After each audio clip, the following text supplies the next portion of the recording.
No, no, no. No, I don't know. Actually, the best of my heart is on. Thank you. As you know, it will help on marriage. I'm born on the or shrap banner, like a volume. More your saddle. Man, I'm not your saddle.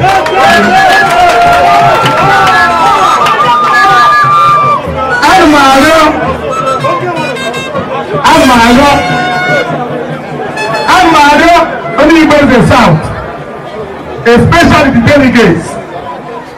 Ohamadi come in anyway, so no one answer my support.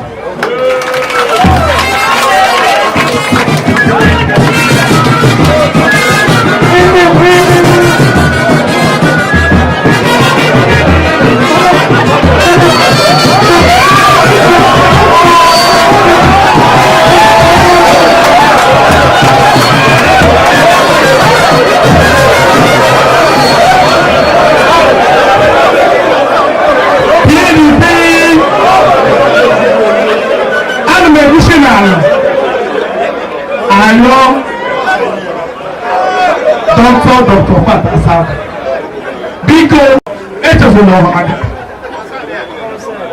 each a parent to pay all the distance because to pay a sacrifice all begins here in America.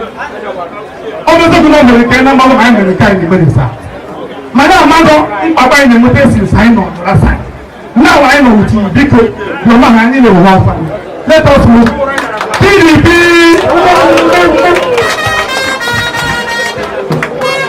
I make it. Any Nasika, Egu Nasika.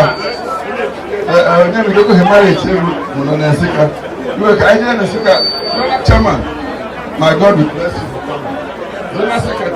My husband. Upon. Now, I just put it open.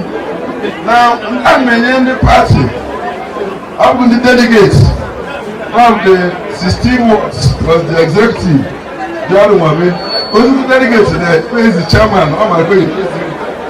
I want to let the task. Let me see. I want to tell you about. It's about 2 million naira.